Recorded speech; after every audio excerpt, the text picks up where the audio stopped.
afternoon, everyone.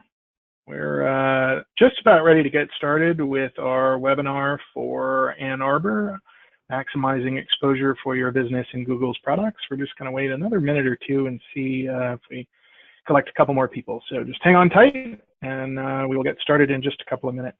A couple of housekeeping things while we wait, though. There is a questions panel, and we will have some time at the end to answer questions. So if you have any questions as we go along, please put them into the questions panel, and we will address them at the end of the webinar. That panel will be on the right-hand side of your screen as questions. So hang on tight. We'll get started in just a minute.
All right, I think we'll get started. Thanks everyone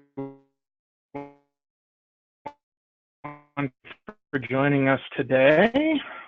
You have with me on the phone, my name is, have with me Patrick Rogers, who is our content strategist. Reach visitors in a whole bunch of different ways. We're going to tell you a little bit about the program that that Ann Arbor is working on currently. So here's a quick agenda for us today. The program that Ann Arbor is working on, and tell you about some of the components of it. This webinar is one of those components. We'll take a look at the knowledge panel, which contains all of the information that Google knows about your business. And then we're going to really two different things. One is get where all of that business is across a whole bunch of different Google products. And then we're also going to look at where information comes from. And we'll have different highlights as we go.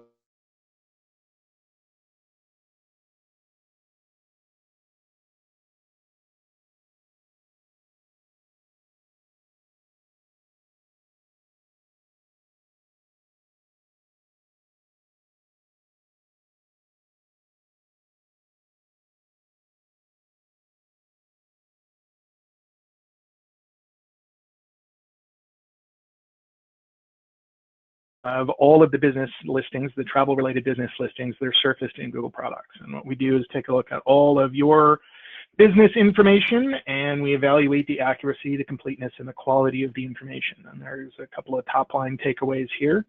About 32% of the businesses that we audited are missing some kind of information, and that could be as important as a phone number or a website, or it could be hours, or it could be phone numbers or other types of information that are missing from the business listing. So there's a really important opportunity there, and we'll talk a little bit about why here in the next couple of slides, but a really important your business that is available about the destination. We also have about 38% of the businesses are unverified, so can be claimed but are not claimed. We'll talk a little bit more about claiming a business later on in this presentation. Part of what we're looking for when we do this is we're looking for what the destination looks like. We want to understand how people search for Ann Arbor and then what kinds of things they see when they do. And sometimes the things that we find look really great. So here's a really beautiful photo. You know, sometimes we find things, some videos, nice little videos or 360s that are high quality. They look great. They look fantastic. And these are all really important products to both Ann Arbor and to your business, because this is how people are making a decision about whether or not to come to Ann Arbor, and then also making a decision about whether or not to come to your business. Thing is, some of the time what we find isn't quite so beautiful. Some of the time the things that we find are a little weird. This is an image here of somebody in a horse mask for whatever reason. This is a kind of a perennial favorite here was the cover photo for a park in Tennessee, and that is Superman in a kilt on a unicycle being chased by Batman with a lute. So sometimes we find really strange things, and sometimes we find things that are really just scary. This is an image that was the cover photo for a hotel in Florida. Later on in the presentation, we'll talk a little bit about where to check this stuff, because you don't want to be the hotel in Florida that unknowingly has this image as the cover for their hotel when someone is deciding whether or not to come to the destination and or that hotel. So plenty of reasons to make sure that we pay attention to all of these products and to the Google My Business listing. Another component of the program is a detailed work plan that we have provided to Ann Arbor to improve the quality and the accuracy of the information about the destination, and that includes a plan to capture photos and 360s and videos and all kinds of different things to fill in gaps and to make improvements across all of these products to how someone would see Ann Arbor if they were trying to make a decision about whether or not to come. And then, of course, one of the components is an industry outreach and education program, of which today's webinar is one part, and there is a second part that will be on October 24th. That is the follow-up session to today. Certainly encourage you to attend that one. I will, as we go along, we'll make a couple of different references to things that we do have in that part two. It is a little more tactical and it's a little more in-depth than what we're going to do today, which is the kind of more of the overall picture of what we're looking at. So please keep that in mind and join us on October 24th for the part two of this presentation.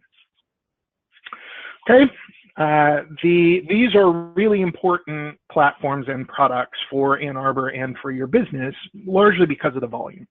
So this is the number of searches that happen every second on Google, and this is an enormous number, and we hear this all the time about how many searches there are, millions and billions of searches. That's not really necessarily the most important part. Yes, there are a lot of them. The important part, though, is that there is a really significant shift going on here in organic website traffic, particularly for travel and hospitality. And that is that there's a significant portion of that traffic that is not going to click out of Google's ecosystem. So 40% of the searches at any given time won't result in an external click. That means somebody asked a question and they got the answer that they were looking for. They were able to find the information that they were looking for without ever leaving Google's ecosystem or their website. And we'll show you some of the places where that happens. But that's a really important shift in how people make decisions about where they're going to go. Because whereas in the past they might have clicked out to your website and taken a look at a whole bunch of different things, they're now staying inside these products. And so we have to pay a lot of attention to what's happening inside these products because of that. So I'll give you a little bit more of a specific example here. This is from a restaurant. And the restaurant this is for 1 quarter. That particular restaurant showed up in 30,000 searches. So 30,000 times somebody did a search, and then the information about that business was surfaced, either because they typed in the name of that business directly or they typed in a category and that business was shown because it matched that category. So during that same quarter, there were about 15,000 page views on that restaurant's website. And if we figure that each person looked at, let's say, roughly 2 pages, we're talking about something like 7,500 people. So 30,000 searches versus 7,500 people. We're already seeing a big difference there in terms of the number of eyeballs. Okay, if we expand that to not just look at search, but to also look at maps, and we're going to look at a bunch of these different products here. This is really just looking at search and maps, not even counting a lot of the other products we're going to look at. Suddenly that number gets a lot bigger. So for that same quarter, for that same restaurant that, remember, had about 7,500 people came to their website, they had 104,000 times that business information was viewed inside Google's products just between search and maps.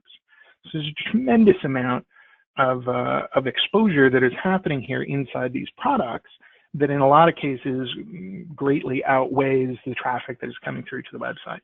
And I'm certainly not saying that those are the same things. Somebody coming to your website is obviously a much more likely customer than just someone who is browsing or searching. But given the difference in volume there, if you're going to spend an hour thinking about how your website works and what's going on there, definitely worth spending an hour thinking about what your business looks like in all of these different products. Okay, the good news about this is that all of the products that we're going to look at are built off the same information. They're all built off the individual listing information, the Google My Business information for each of your businesses, hotels, restaurants, attractions, museums, so on and so forth. Right? The information that you maintain and that is contained within your business listing is what drives all of these different products that we're going to look at today. And what we're trying to do in this webinar and in our follow-up webinar is to help you maximize your exposure in those products, because it's good for everyone who is involved here. It's good for you. It's good for the consumer when they're making a decision about where they're going to go, either from a destination perspective or where they're going to go for dinner. And it's also good for the destination. So the better that all of us do in this ecosystem, then it kind of benefits everyone else in the ecosystem at the same time. Okay, so that's what we will be doing here today. Before we get started in that section, I'm going to ask Patrick to take over here in a minute and talk about those products, but I wanted to talk very quickly about the knowledge panel. So there's a few different terms that you will hear used here. The knowledge panel is one of them, and that is this sort of card-shaped thing that shows up on the right-hand side of the page or shows up underneath the search in mobile. And this is everything that Google knows about your business. So it's kind of all contained in this little card interface called the knowledge panel. And we'll be referring to that a bunch of different times as we go through here. There are tons of different components that can be in your knowledge panel. So there are photos and descriptions and posts, and some of these we're going to talk about. There's reviews, a couple of different types of reviews. There's different features that are coming in and out of the knowledge panel all the time, and it changes depending on the type of business you are. So these are some of the different examples here of different business types that have different examples of things that can be put into the knowledge panel. So lots of different opportunities there. Each one of those things is an opportunity for you to kind of maximize the space that is available, that screen real estate that is allocated to your business in the knowledge panel. So there's lots of different opportunities in there that we're going to go through. And at this point, I'm going to turn it over to Patrick to talk about the products. Yeah, thanks, CA.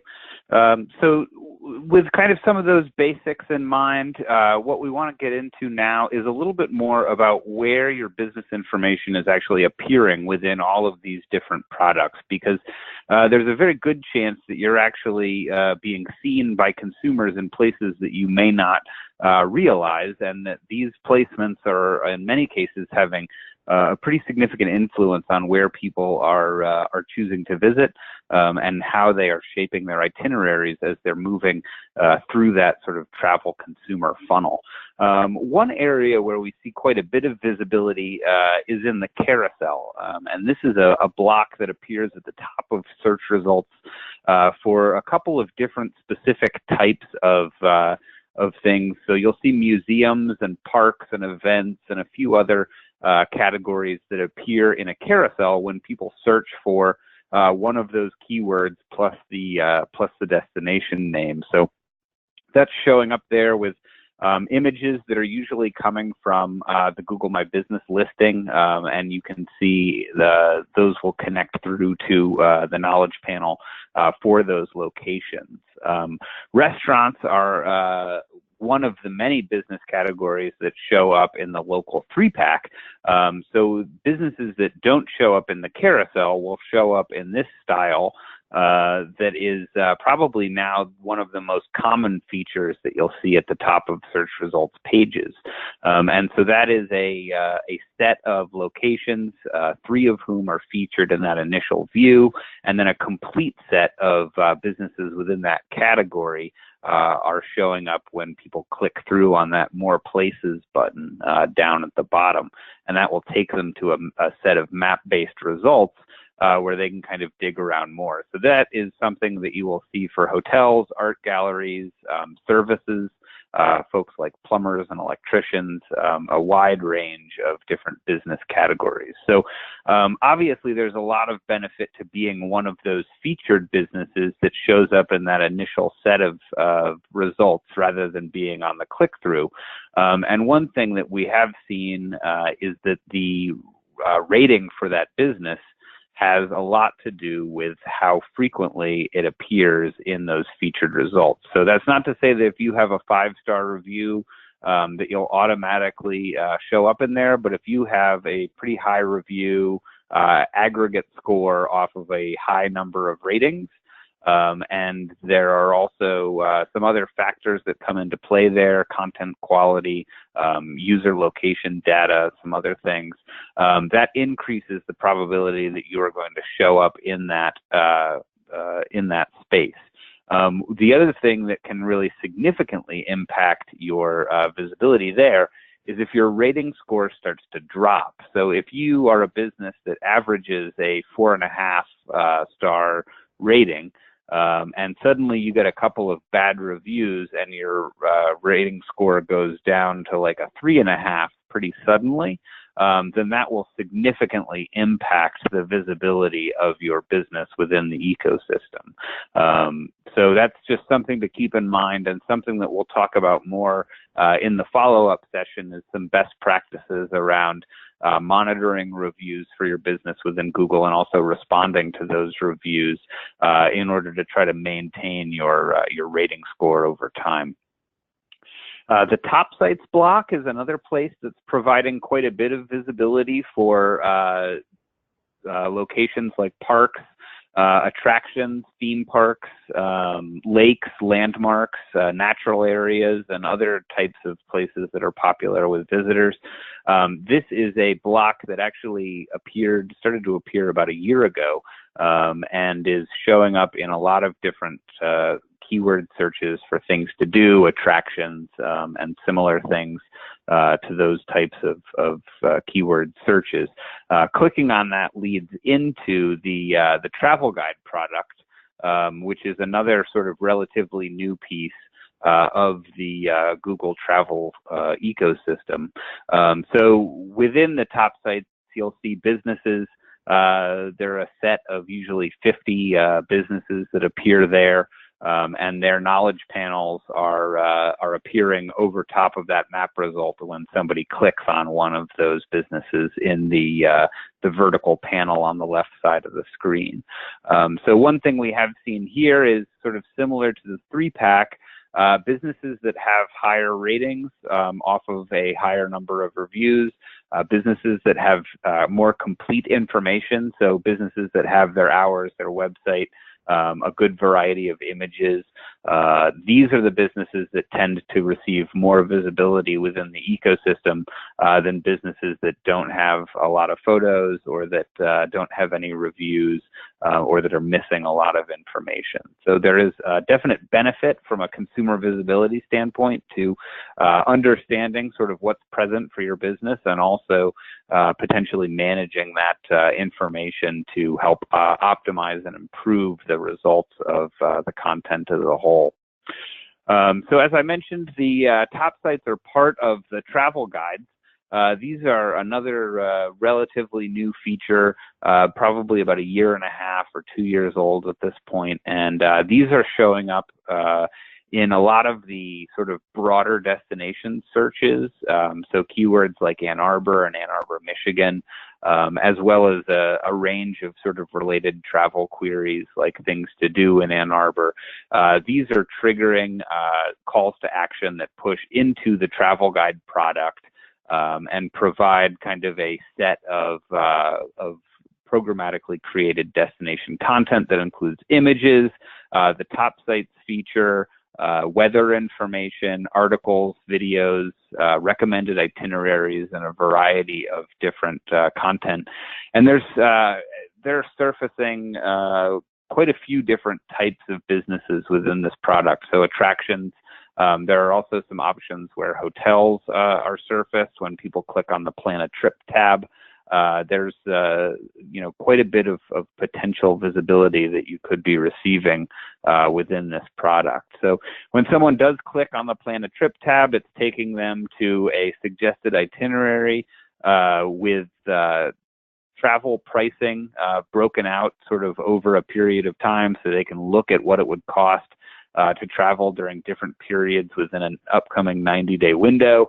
It'll provide recommendations for flight options, and then also start to list hotels. And clicking on the See All will take people out of the travel guide and into the hotel finder, which is kind of Google's answer to Kayak and some of those other meta search platforms where people can search for a wide variety of hotels, see pricing comparisons, sort by amenities, and other types of information. So people can check availability. They can find places that have free breakfast or that have a pool or that are pet friendly, and all of that information is updating dynamically. So there are quite a bit of different opportunities for hotels to receive visibility within this. There are organic opportunities for some of the more popular properties according to the algorithms rank.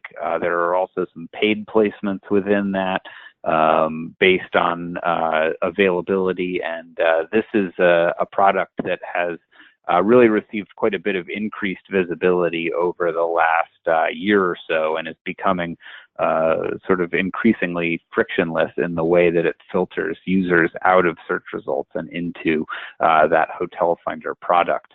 The Trips app is a freestanding native app product that's available for Android and Apple devices in that app store. This is kind of a lower funnel travel planning tool. So it provides reservation management. If you link your Gmail account to it, there's an itinerary builder. People can find activities. They can search for activities based on attributes, like whether they're indoors or outdoors or kid-friendly. They can also find restaurant listings. So people can kind of start to build an entire trip based on that, and there's quite a bit of visibility that's taking place for consumers within this product as well. Google has started to promote the Trips app in very targeted ways to people who have booked flights or hotels through Google properties, and that is probably increasing the user base of the app as well. Beyond that, there are opportunities within the voice assistant. So now people can use the voice assistant on their Android device. They can ask it for information about a destination. They can dig into museums specifically, and then by asking about a specific museum, they can dig into kind of a knowledge panel type of result that even allows them to start to tour the attraction in question if there is a virtual tour content set up for that location. So if someone has gone in with a 360 camera and linked together a virtual tour within that space, someone on the voice assistant can go in, ask questions, find a list of museums, and then take a virtual tour of a location like a museum without ever interacting with the property's website. So going back to what CA was talking about earlier, there are a lot of ways where beyond what you're seeing in your website analytics or some of your other owned channel reporting, you're very likely receiving quite a bit of visibility potentially outside of those kind of traditional channels. One area where we've seen a lot of visibility growing for businesses over the last year or so is within the Maps product. So in addition to just being able to sort of wayfind between point A and point B when people are in market, it's also possible for people to conduct business categories within or things to do within that Maps product and see a list of businesses that are within a short distance of them. So we have seen a lot of instances as we have done this program sort of around the country of businesses who are receiving 5 or 10 times the number of views per month within Maps that they are within search or some of their other owned channels. and that can be even higher for businesses that are in high traffic locations within a destination. So if you have a lot of foot traffic passing by, chances are you're receiving a lot more potential visibility within Maps. And beyond Maps itself, obviously there are a lot of people using the Google Maps product to get around, but that Maps API, the data within Maps, is also being fed into a range of different products within and outside of the travel space. So there are and itinerary builders and tourism tour operators who are using the Maps API, but there are also media companies like Walt Disney. There are manufacturers and major brands. There are insurance companies. And when these companies are using the Maps API either to add a map onto their website or to feed location-based information into an app or something like that, that's potentially also generating visibility for businesses that have listings within the Maps product, but outside of the traditional Maps channel. There are emerging frontiers as well. So there's, there's been a significant amount of growth in Street View for 360 image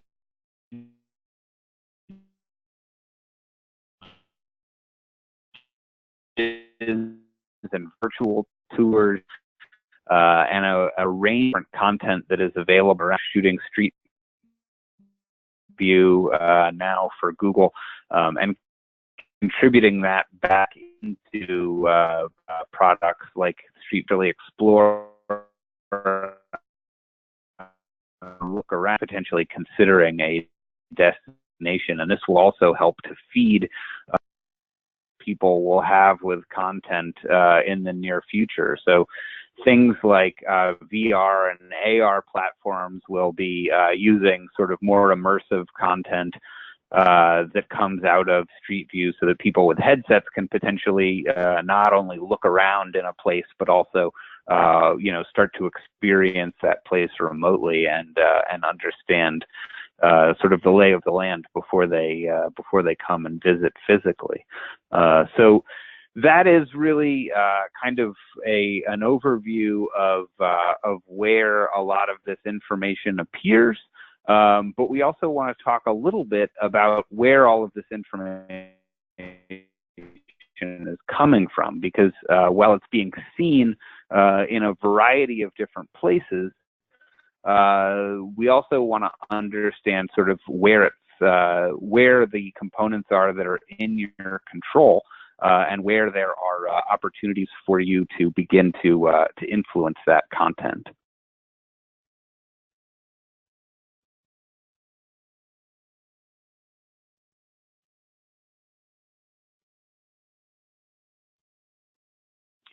So the first place where you are going to see quite a bit of content is coming from for your business is from Google My Business. So that is the platform through which users can begin to influence the content that's available. What you'll want to do is first you'll need to become verified, and you can see whether or not you are verified by going to the search results. You can search directly for your business name, and then if you see a call to action that says own this business that appears in the knowledge panel of desktop results, or claim this business will sometimes be a variation that will show up in Maps or on mobile, then you will want to try to verify your location, which is sort of Google's security process to make sure that only people who own businesses are the ones claiming and managing that information within their ecosystem. So there are a couple of different ways that you can go about getting verified. Sometimes they will give you a phone call with a verification code, or they will send you a postcard to your address. There are some other options there as well. And that is really the first step towards gaining access to Google My Business and really starting to proactively manage the content that's available for your business. And one of the most impactful opportunities there is with photos. So Google's research has found that listings with really high quality photos are twice as likely to generate engagement from consumers. And that doesn't just mean that they're going to click on your business listing. It also means that they're as much as 75% more likely to visit your location in person and twice as likely to view your company as reputable if you have really high quality images. So there's quite a bit of benefit to adding high quality photos of your location, of really paying attention to the kinds of photos that users are also adding, potentially flagging problematic content if things are showing up that you don't want to have on your public facing listing. But you can also choose your cover photo. You can choose, you can identify your logo, you can identify interior versus exterior. If you're a restaurant, you can identify food photos, and this really goes a long way towards improving the quality of your listing and really providing kind of a strong first impression for your listing when consumers see that. You'll also find unique data sets within Google My Business. So there are really interesting data points that are a great complement to what you may be seeing in your Google data for your website, analytics data, or reporting from social media and other owned channels. So you'll be able to see how often you appear in search, and also identify whether that is a direct search, a search where somebody has typed in your name specifically, or whether it's a discovery search where someone typed in Ann Arbor plus a business category and then saw your business within that. And so that can be quite telling insofar as how good your sort of overall brand recognition is, how good your search optimization is, and there can potentially be actionable items that you would want to follow up on based on that.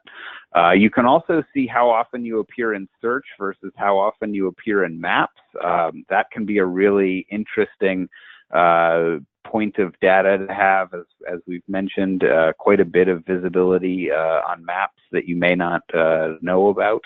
That would be interesting to discover. You can also see the kinds of actions that customers take once they have seen your listing. So you can understand whether once they saw your listing within Google, did they click through to your website, did they request directions and maps, or did they try to call you? Obviously, if you're a boutique or a restaurant or a retail location of some sort, then having someone request directions is probably a pretty good indicator that they came in at some point. And so that can be a really valuable insight into how well your digital presence is converting into physical foot traffic. And so if you take this GMB data, which you can look at by quarter within sort of the charts provided, or you can download by a custom date range as a spreadsheet, and combine that with your analytics data, it will really give you a much richer picture of what's going on with your sort of digital footprint. One of the other exciting features that's been added recently is posts. This allows businesses to add content directly to their knowledge panel, which is a pretty high visibility piece of real estate potentially. So that comes with sort of an easy to use content template. You can add photos or videos. You can embed videos straight from YouTube. You can add text to that post. You can link to pages on your website. You can add calls to action. You can create events or special offers. So this is a really great way to engage either current consumers or prospective consumers. So if you are a restaurant that changes your menu regularly, you can advertise the menu change this way. If you're a location that hosts a lot of events like concerts or something like that, there are opportunities to get that information posted directly to your knowledge panel.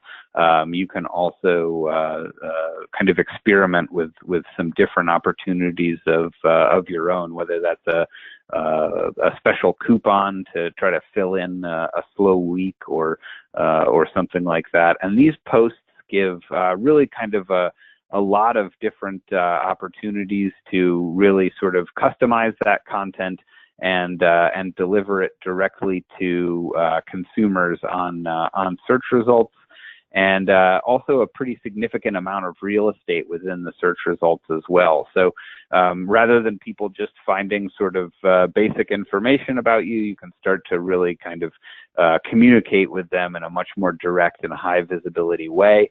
Posts is completely free to use, and that is reaching everyone who sees your knowledge panel, whether that's in search or maps or other locations as well. So a lot of opportunity there to engage with potential consumers, and we'll go through some additional sort of learnings and best practices in the follow-up session on the 24th.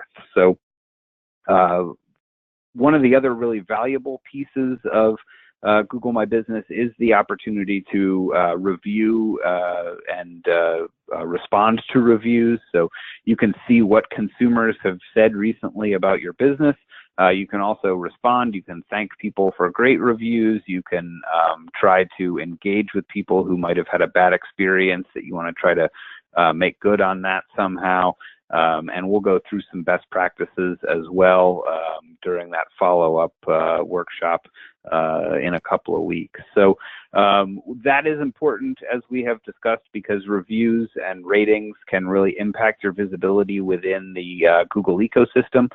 They can also actually influence organic traffic in some cases. So a lot of opportunity there, and if that's something that you're not currently paying attention to, would highly recommend sort of checking that out and really understanding a little bit more about what consumers may be seeing when they are looking at your business. One of the other new pieces that has just been added as well is questions and answers. So consumers can now actually go to your knowledge panel and ask questions about a business, and then answers can be provided by a variety of different users. So businesses can answer those questions, local guides, other Google users can answer those. So definitely something that's worth paying attention to. You may have unanswered questions from consumers on your knowledge panel, or you may have questions that you want to answer better than the answers that have been given. So a great way to sort of see what people are wondering about, and also to engage directly with them in order to really provide them with the best possible experience and engage with those consumers directly in that highly visible space on your knowledge panel. So with that, I'll pass it back over to CA to talk a little bit more about one of the other main sources outside of Google My Business where content is also coming from. Thanks, Patrick.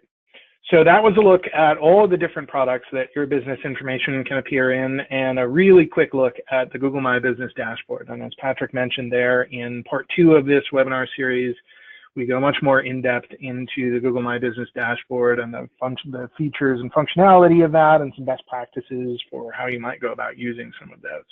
The other source for information about your business is actually coming from the local guides program. It's coming from Google Maps users who are submitting their content. And in a lot of cases, I think you'll find that the volume of information in your knowledge panel that is coming from the local guides far outweighs the volume of information that is coming directly from you, the business owner.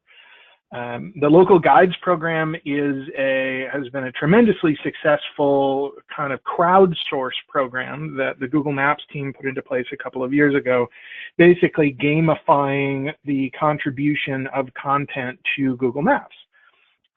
There are over 30 million local guides worldwide. That number grows pretty quickly. So there are a tremendous number of local guides worldwide. They add something like 700,000 new places every month to Google Maps. And that doesn't even count the volume of reviews and ratings and photos and videos and facts and all kinds of other things that local guides community is providing to Google Maps. It's one of the key competitive advantages that Google Maps has versus other mapping platforms. So it's a really interesting program. It has been quite prolific. The way that the program works is if you are a Google Maps user, you will be prompted for this all the time, particularly if you're on Android using Google Maps. But anytime you take a picture with your phone, it will prompt you to add that photo to wherever it was that you took it. And then you get a certain number of points for each contribution. So you can get 5 points for a photo or 7 points for a video. And then based on those points, you earn a different badge for a level. And at different levels, you can get little perks. So you can get a free subscription to, the New York Times or something. You can get a, admission into something. You can get a discounted movie rental. There's a few different little perks that they've given out over the years to different levels of local guides to help try to incent those guides to continue to contribute content into the platform. This is sort of what it looks like here on this next page. So this is kind of what it looks like. If you go into a particular place, it will say, do you know this place? And then you can answer yes or no. And then if you say yes, it will ask you a whole series of questions. And those questions are they're getting a lot more detailed, and they're increasingly being used to categorize your business and to provide tags and filters that you wouldn't otherwise be able to get to. And in some cases, you don't even necessarily have the direct control over because they are purely driven by the users. So I certainly encourage you, if you have not used the local guide program, to go to Google Maps on your phone. You can go to the little hamburger menu in the upper left-hand corner, and you can go to My Contributions, and then you can actually contribute something. You can contribute things for your own business. You're not supposed to review your own business, and we do have a segment in the follow-up webinar that talks a little bit more about that. But you can certainly post photos that way. You can also post photos of other places that you go, if nothing else, just so you have kind of an idea how that platform works and why it is such a tremendous source of information that is coming into the Maps product itself. If you want to take a look at your own or anyone else's photo gallery, you can go into the photo gallery, and in the upper left-hand corner, there's a little attribution place there. And that attribution is giving you the indication of which local guide submitted that photo. And then if you click on the name of that local guide, it will take you through to a kind of a summary of all of the information that local guide has provided.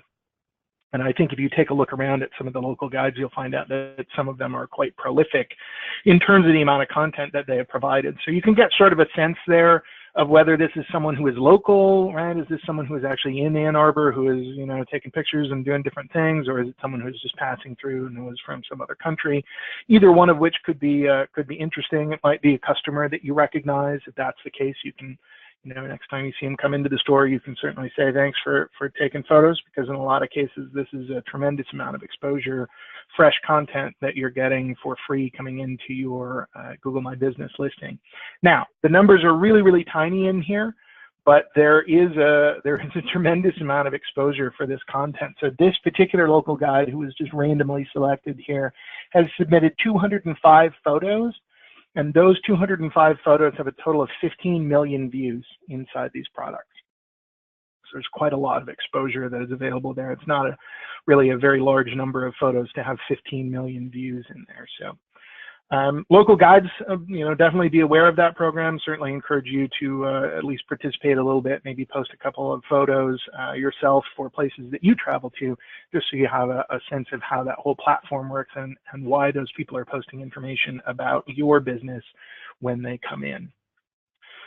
Okay, so that is the overview of everything that we just looked at there. So that's the overview of the program. We talked a little bit about the knowledge panel and the different ways that the knowledge panel can appear. We talked about all the different products that the information that is contained within your knowledge panel appears in, and there are quite a lot of those different products. They're kind of growing all the time. Patrick mentioned the voice assistant, the Google Assistant, and there's quite a lot of effort that is going into that particular program. I just saw the other day that there is a brand new video screen product for that is coming out in the next couple of months. So lots of different things that are going on, but all of them are going to use that same information, which is great because you only have to manage it in the one place. And then we took a look at how you can access and control that information, how you can improve that. We looked at some of the other sources of that information. And then in our follow-up webinar, we will talk much more in depth in a couple of those different areas inside the Google My Business dashboard. That follow-up webinar, that part 2 of this webinar, is Wednesday, October 24th at 2 p.m. You should have an invite for that if you got an invite for this one, but if you don't, then please let us know or let Ann Arbor know, and we will make sure that you get an invite and you are signed up for that. We hope to see you as part of that. Here are a couple of the highlights of what we'll do in part 2. So there's a section about, very in-depth section about reviews, about both obtaining reviews and then also best practices for responding to reviews. We have a rather large section about photography and the kinds of photography that work best, that we have seen working best inside these platforms. What does it look like? What is it of? How do you take it? A whole section about 360s and virtual tours and how powerful those can be. Some stuff about removing photos, which is a really common question that we get. How do you remove a photo? And there's a whole section about that. A little bit more information about local guides with some specific examples there, some best practices from posts, and then we also do have a takeaway PDF document that you'll be able to download as part of that goes through more of those how-to sections. Okay, so that's all coming up in that part 2 of the webinar. And that does it for this webinar today. For part 1, we still do have a couple of minutes left over for questions. So anyone who has questions, right-hand side of your screen, and we will do our best to answer them.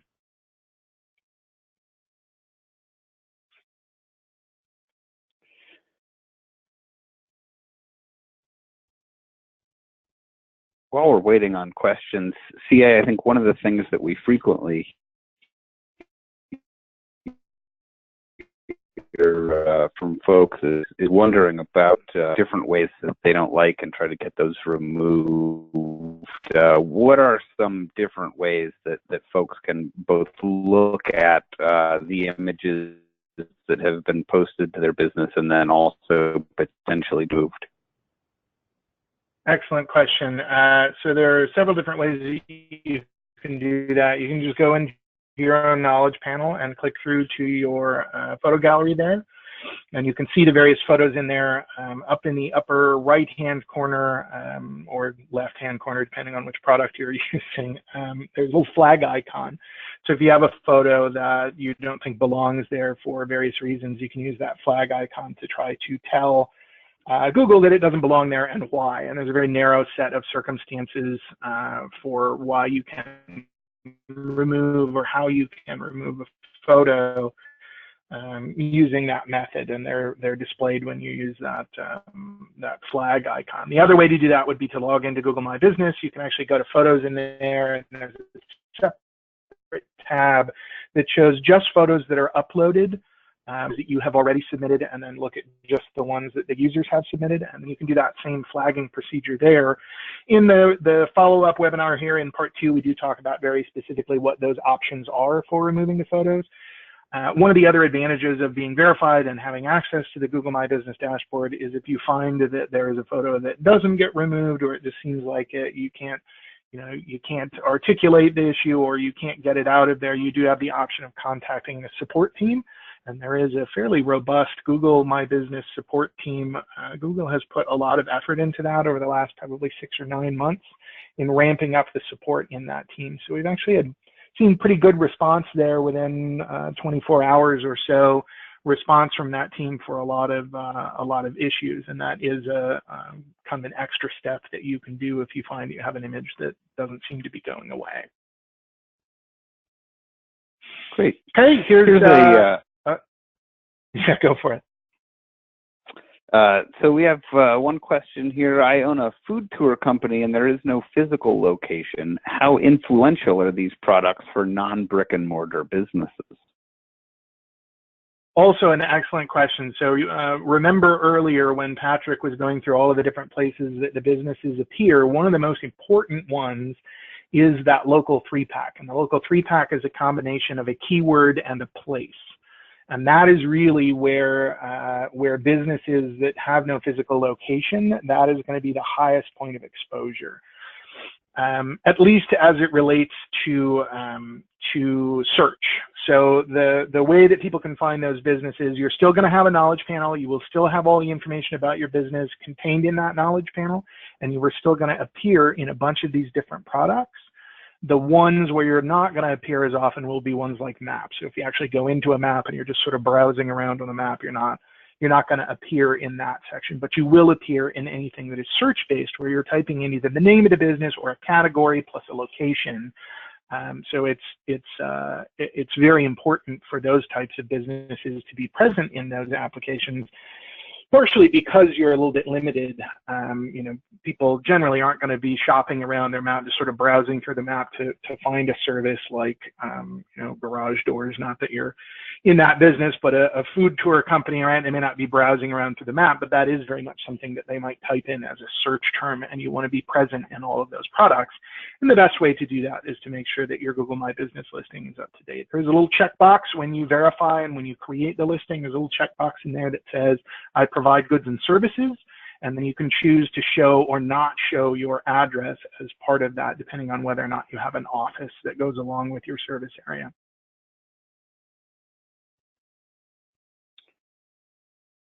So being involved in something like Google My Business for a location that didn't have sort of a brick and mortar location could still be really influential, especially for how visible search results you are in search results. So people searching for food tours or generally for tours in Ann Arbor you'd have a much greater chance of being discovered if you were also listed in something like Google My Business. Great. Well, we don't seem to have any other questions. We'll send out one last call. If you've got questions, you know, feel free to send them our way. We'll happy to answer any of those.